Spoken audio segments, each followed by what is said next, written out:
So, welcome into this great good Sunday, and we're knowing that it begins a fabulous week for all. And today we're invited to look at the truth within, the truth that sets us free. When you walk through the door out here, it says beautifully, "Know you the truth, and the truth will set you free." And so in his book, Living Life, today, Living Life, Being in Life. As you know, that's the book we're studying together. I'm knowing we're studying together, available in the bookstore. On page 22, he reminds us of the opening up there in his attitude on platitudes and attitudes. That Solomon says to us all, you know, remember this, that as we think within our heart, so it is. As we think within our hearts, so it is. Now listen, we've heard this billions of times, haven't we? We have. We've heard it and heard it and heard it. But today we're going to heed it. Heed it. My mother used to say to us, "Do you hear me, child?" "Yes, Mom." "Well, heed me, child." See, it's the heeding part that's important. And so what he is saying in this verse, many thousands of years ago, rings true for us today. And all he's saying is, remember this, that out of your mental and emotional atmospheres, out of your mental and emotional attitudes, you shape and you mold the very substance of your life. And that it is in how you're thinking and how you're feeling that the experiences of your life comes into being. As you think it, so it is. As you expect it, so you experience it.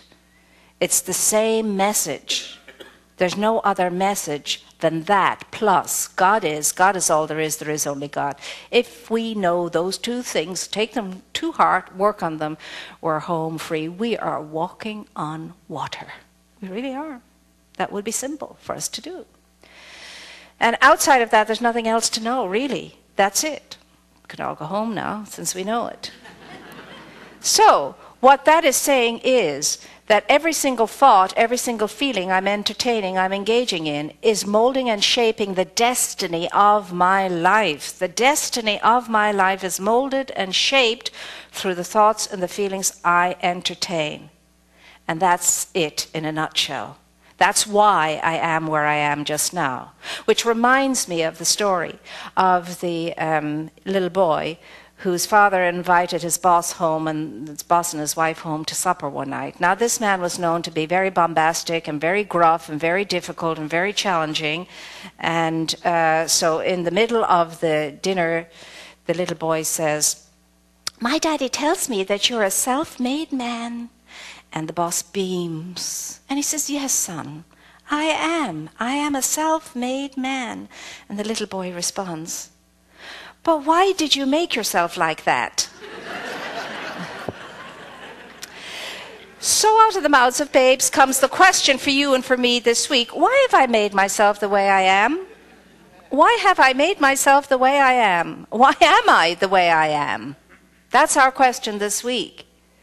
And if there's anything, if we're honest enough, if we have the raw, naked courage to do it, look into the mirror, see ourselves the way we've made ourselves, and if there's a bit of tweaking and adjustment to do, to see, do I have the willingness to make those adjustments? Am I willing to make those adjustments and steer the boat of my destiny in another direction? Because of what I'm capable of discerning as I look at myself very carefully and very closely to see what I have made of myself just to this point in my life. Knowing I can tweak it, I can improve it, I can change it. But I have to have the willingness to adjust. And adjustment means I have to change. And changing means I have to exchange certain thoughts in my mind for other thoughts and exchange certain feelings I feel for other feelings. Because if there is no change in mind and heart, there's no change. I can think it's a good idea. I can even want it as an idea. But if I don't move upon the idea, do the adjusting, do the changing, nothing ever changes. In matter of fact, things slightly get worse. Because what I'm fascinated by, what I constantly think about, what I constantly feel about is empowered all the time, I'm empowering it, and it grows, and I get more of what I'm thinking about and more of what I'm feeling. That's how it works. That's how life works. The law of consciousness works that way. And so he's saying in that sense and sensibility of you and I being willing to change and willing to adjust, we have to definitely understand that the real vital truth revolves around what my attitude is toward my spirituality. What is my attitude toward my spirituality? That's what I need to know. And Eric Butterworth says he was talking with this gentleman at one time, and the gentleman said, you know, those people are so nice. They're a nice bunch of people. And they have such good morals. And they have high ideals. But they just don't have the true doctrine. What a pity. And then he said, I didn't argue with them because you can't argue with minds that are already made up, again, as my mother would say, made up like concrete that's all mixed up and permanently set. There's no arguing with that mindset. You can just cease and desist. But he said it caused him to ponder, well, what indeed is the true doctrine? What is true doctrine? And then that caused him to think about, well, every religion really has the same basic principles. Every single religion has the same basic principles. Number one being, of course, the golden rule. Do unto others as you would have others do unto you. Treat others the way you want to be treated by them. That's across the board. So all the principles, the major principles in religions are the same. The only difference is the way they are communicated and the way they are entered into. The principles are solid, but of course the symbols and the rituals and the architecture, that's all different. But the basic fundamental principles are the same. Respect life. Respect each other. Treat each other well, the way we would like to be treated ourselves. So that is there. And then he goes on to talk at length about, you know, Jesus saying, if you want to know what the true doctrine is, by their fruits they shall be known. By their fruits they shall be known. So if I embrace this doctrine or that doctrine or the other doctrine, does it make me a wonderful person? Does it make me a giving person, a serving person, a contributing person, a person who raises, uplifts, adds to, advances? Is that what it's doing for me? Because by the fruits of my thoughts and feelings and actions, you shall know whether my religion is good, bad, or indifferent. By the fruits, you shall recognize what is true or not true by the fruits. And then he goes on to talk about the master teacher Jesus having the harshest words ever for one group of people alone, the Pharisees, the doctors of the law, the Pharisees, the spiritual authorities. He had the harshest words for these people. He called them hypocrites and a brood of vipers, a brood of vipers.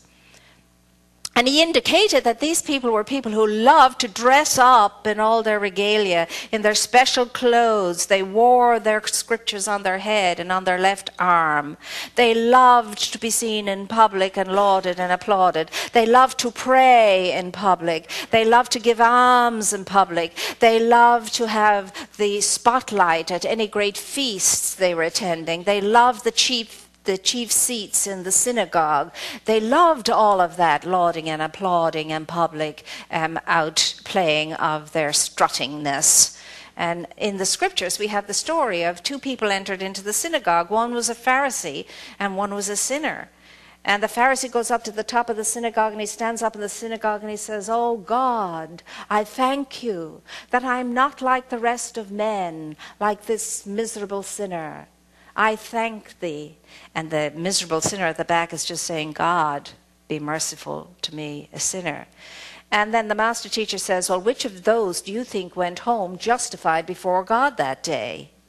Which do you think? Which do you think?" And then Eric says, "Do not in any way, if you are a truth student, ever stray into that attitude of the Pharisees. You know, and he says the definition, no, it reminds us that it was Henry Ward Beecher, who said that the definition of a Pharisee is someone who worships instruments. And he says, if anyone places books, creeds, doctrines, institutions, symbols, and rituals before people, they don't just have the truth.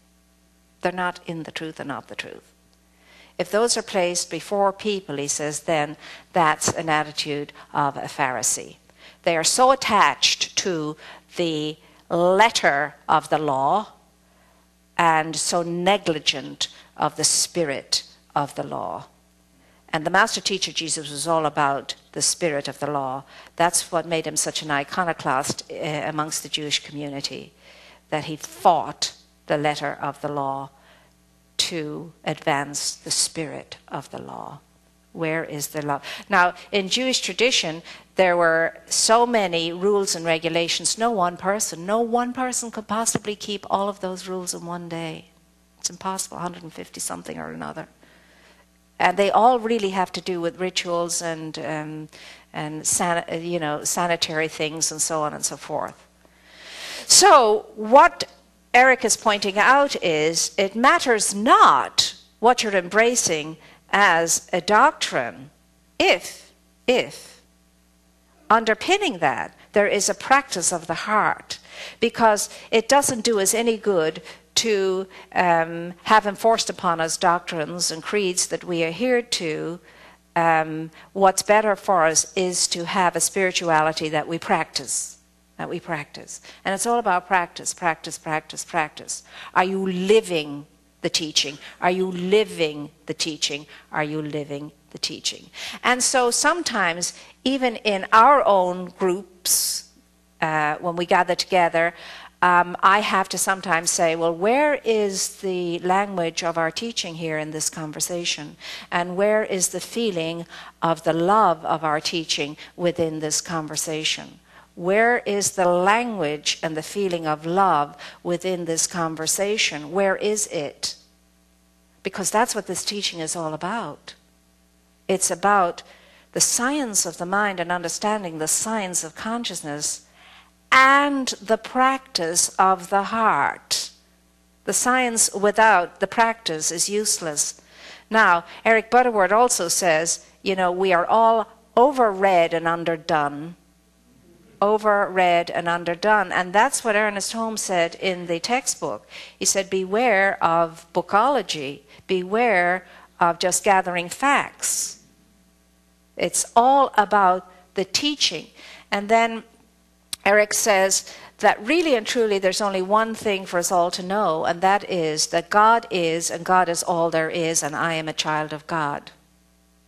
God is all there is, and I am a child of God. That's all we have to know. Which means that if I understand that life is all the one thing, it's infused with the presence and the power and the energy of spirit. All of it, what appears to be good, bad, and indifferent, all of it is infused with that infinite possibility for the realization of that presence being palpably where I am. And I understand that I am the image, I am the likeness of that power, presence, creator of us all. I am its image, I am its likeness. Now, if I am its image and if I am its likeness, it means I have the capacity and I have the ability to unify myself, to be unified, to be self-realized. I have the power, I have the capacity to become God fully conscious as an aspect of the beingness of spirit. That I can know myself as God knows me. Whole, perfect, and complete as its own aspect. That's how the source of my being knows each and every one of us. As itself in miniature form. Whole, perfect, and complete. But we are not going to get to that through doctrines and dogmas and creeds. We are not going to get to that by knowing about the Godhood, knowing about divinity. We can only get to it by experiencing divinity and experiencing the power and the presence of God. Do you not know that you are the temple of the Most High? Do you not know that you are the temple of the Holy Spirit, the scriptures ask? Do you not know? Well, you'll never know that as long as you're moaning and groaning and belly aching and complaining and resisting and resisting and resisting and resisting any kind of little bitsy, eeny, weeny, teeny bit of change that stands in front of you and says, it's time. You're equal to it. You can go with the flow of this. There's a pony in there. It's okay. It'll all work out. We're never going to know it as long as we're moaning, groaning, belly aching, complaining and resisting. Now, how many times do we have to hear it, to get it, to feel it, to let it sink in, and for us to stop doing that? Spirit's image and likeness lauds, applauds, praises, raises, uplifts, advances, forwards, contributes, blesses and blesses and blesses again and again and again. That's your calling. That's who you are. That's what we all can be in our thinking, in our feeling, and in our doing. It's absolutely available to us right here and right now. And we can choose this very minute to stop the nonsense, stop the negativity, stop the resistance, and move into the truth of our being, the truth within us that's on fire within us all of the time, never diminished by anything we can do, say, or be. It's impossible to destroy it, even in its slightest. It's there. That's the truth of our being. That's what we're going to wake up in one day, knowing and feeling and experiencing, and it'll be so very beautifully glorious, we won't be able to stand ourselves. But until then, the challenge is give it up, let it go, surrender that, put down the, put down the battle gear, the shields and the armor and the saber rattling and all of that. Stop it, put it down. It's no place with you. It has no place with you because it has no place in the divine. And you are the divine in aspect. You don't have to steel yourself against life. All you have to do is surrender and go with the flow of it. To really get how neat it is to be alive every day. And every new day I can be renewed, I can be reborn, I can be rebirthed, I can have a different experience. I just have to decide that with regard to what I'm going to allow into my mind and what I'm going to entertain in my feeling nature, and how I'm going to show up in life and living. So who shows up? The little boy is saying, what you've made yourself into, is that good enough to show up every day as the image and likeness of the divine? Or do you want to tweak it? Do you want to adjust it? Do we want to change that? I don't know about you, but I have a good deal of tweaking to do. I certainly have, and I invite us all to do it together. But as long as we're moaning and groaning and being negative and all that, we are never going to come to the peace that passes understanding and the joy that is abundant and complete, what we're promised. I have come into you, into all of life, so that you may have a life in abundance and your joy may be complete and experience the peace that passes understanding. It's the promise. Ready for us, available to us. But again, as Scripture says, God awaits your availability. Awaits your availability. Nobody's keeping anything from you except you. It's said all the time, there's nothing to fear except fear itself. Well, I would add to that, I have nothing to fear except myself. Really. I'm my greatest fear. I'm afraid that I won't think the right things and feel the right way and do everything according to the power and the truth within me. So truly, we have to get over that fear of ourselves, And anyone who's suffering from any kind of low self-esteem is afraid of themselves. They can't trust themselves. I mean, you don't have to trust your egoic self. You just have to trust the power and the presence of the great self within you. That's all you have to trust. And trusting that, all things else will be added on. Seek first the kingdom of heaven, and where is that? The truth within you. And all things else will be added on to you. So many times have you to be told you're great, you're wonderful, you're powerful, you're infinitely intelligent, you're marvelous, you've got super potential. There's nothing you can't achieve or accomplish, provided you get out of your own way and allow the intuitive intelligence within you to guide you and lead you and take you into the good that you desire. And know this along with me. Every single moment of your life, there is some good within you that wants to get expressed through you. Every moment of your life, there is a good within you that wants to be expressed through you. And if you don't express it, it doesn't get expressed. But every single moment, you have the opportunity of responding to that good within you. But we can't say this is that, and that is this. We have to say this is this. In other words, I have to be authentic. I have to be sincere. I have to really and truly want in a very deep, deep way to know myself as Spirit knows me, to know myself in fullness, to know myself in completeness, to know myself in health and well-being, and so on. I genuinely need to do that. Now, you know, and I know, nothing for nothing. Nothing for nothing. If I want that, I have to pay the price and be willing to pay the price. And the price is change my thinking and I change my life. Change my feeling and I change my world. That's the price. And it will exact the price from you. Your decision to change will exact that price. And you won't get away with not paying it. And again, if indeed all I have to know is God is all there is and I'm a child of God, the only way I'm going to know that is in stillness and quietude. And as the scriptures say, leave all your angst and everything else outside the door of the closet with your shoes.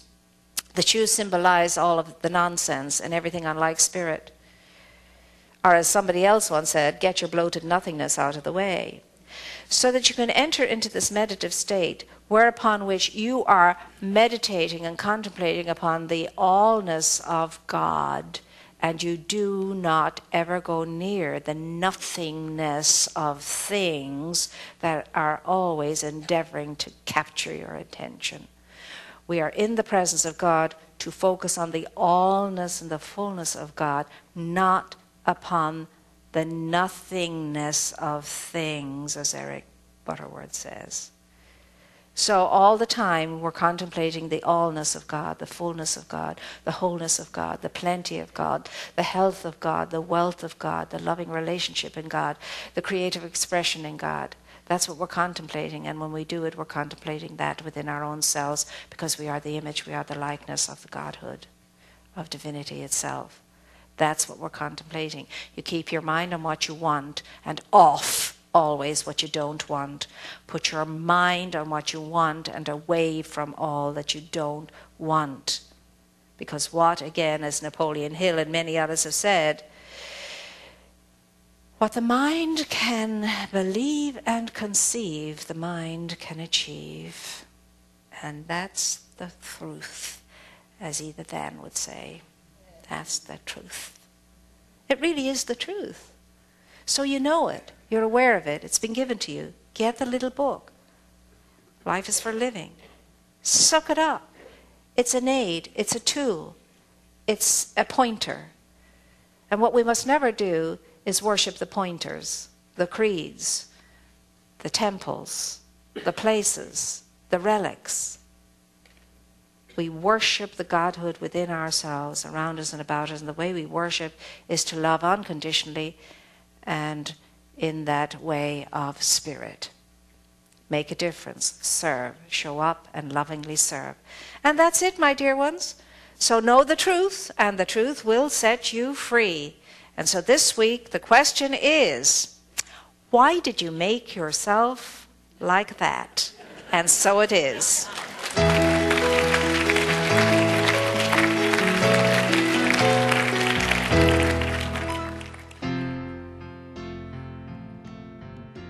We invite you to experience Dr. Moira in person on Sundays. Our services are at 9 a.m. and 11 a.m., and childcare is available. Please join us. If you enjoy these messages and would like to make a donation to our center, please visit our website at redondocsl.org. Thank you for your support of this ministry.